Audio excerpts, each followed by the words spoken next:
Gigi dan eskatologi. Inilah artinya bunyi ayat, akan ada tangisan dan gertakan gigi.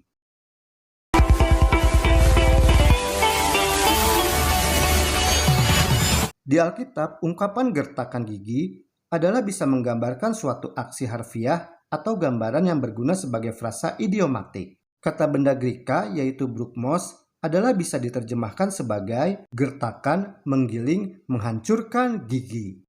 Gambaran ini mungkin berasal dari pengalaman menghadapi seekor binatang buas yang menggertakkan giginya sebelum melakukan serangan. Dan juga bisa menggambarkan apa yang terjadi pada gigi kita ketika kita mengalami hawa dingin yang menyengat. Namun apapun itu, hal itu bukan hanya tentang ekspresi tubuh, tetapi melainkan juga tentang ekspresi emosional. Ungkapan itu ditemukan 7 kali dalam Injil untuk menggambarkan kondisi orang jahat pada penghakiman akhir. Dan kalimat gertakan gigi juga dapat kita temukan dalam kitab Perjanjian Lama. Dan inilah setidaknya 3 makna penting tentang bunyi ayat gertakan gigi.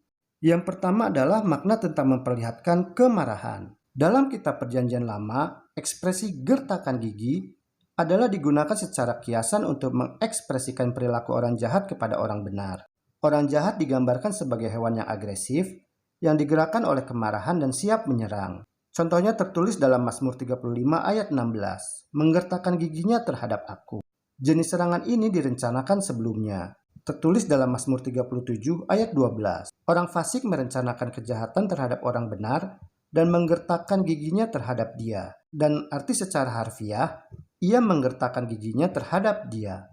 Kita dapat membandingkan ayat tersebut dengan ayat yang terdapat dalam Kisah Para Rasul 7 ayat 54. Setelah keruntuhan Yerusalem, Nabi Yeremia menggambarkan sikap musuh dengan berkata, tertulis dalam Ratapan 2 ayat 16. Terhadap engkau semua seterumu mengangkatkan mulutnya. Mereka bersuit-suit dan menggertakkan gigi. Ayub juga menerapkan kiasan ini kepada Allah, seperti yang tertulis dalam kitab Ayub 16 ayat 9. Murkanya menerkam dan memusuhi aku. Ia menggertakkan giginya terhadap aku. Dan ungkapan ini digunakan dalam ayat tersebut selama konfrontasi antara orang benar dan orang jahat. Dan secara spesifik ketika orang jahatlah yang menang. Tetapi ungkapan itu juga berlaku ketika orang benar yang menang. Contohnya terdapat dalam kitab Mazmur 112 ayat 10. Ia menggertakkan giginya lalu hancur, yaitu ia akan berada dalam keadaan kesakitan dan kesedihan. Yang kedua, makna tentang memperlihatkan keputusasaan dan penyesalan. Dalam Injil, arti ungkapan menggertakkan gigi ditentukan oleh konteksnya. Dalam semua penggunaannya, orang jahat menghadapi penghakiman kekal Allah terhadap mereka.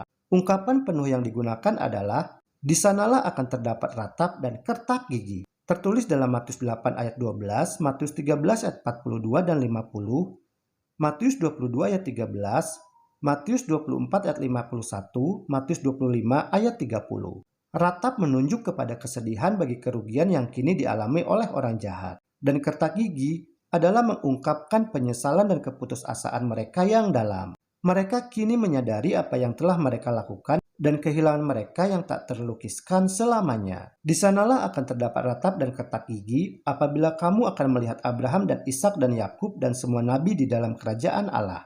Tetapi kamu sendiri dicampakkan keluar, dan orang akan datang dari timur dan barat dan dari utara dan selatan, dan mereka akan duduk makan di dalam kerajaan Allah.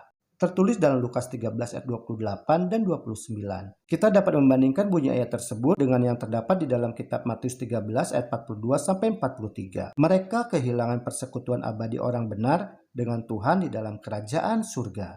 Yang ketiga, makna tentang memperlihatkan perpisahan kekal. Ungkapan ratap dan kertak gigi juga digunakan untuk mengekspresikan kemarahan orang jahat setelah menyadari bahwa mereka secara abadi terpisah dari Allah. Kita dapat membandingkan dengan ayat yang terdapat dalam Kisah Para Rasul 20 ayat 36 sampai 38. Dalam konteks masing-masing ayat, poin kuncinya adalah bahwa orang jahat dipisahkan dari orang benar dan tersingkir ke dalam kegelapan bagian luar, yaitu dengan ketidakhadiran Allah. Tertulis dalam Matius 8 ayat 12, Matius 22 ayat 13 dan Matius 25 ayat 30.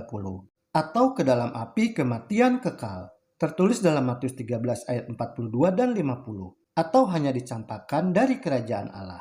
Tertulis dalam Lukas 13 ayat 28. Pada momen itu, mereka akan marah pada diri mereka sendiri karena tidak bergabung dengan Dia yang telah masuk ke dalam kegelapan perpisahan dari Allah bagi mereka. Tertulis dalam Lukas 22 ayat 53 dan Matius 27 ayat 45 sampai 46.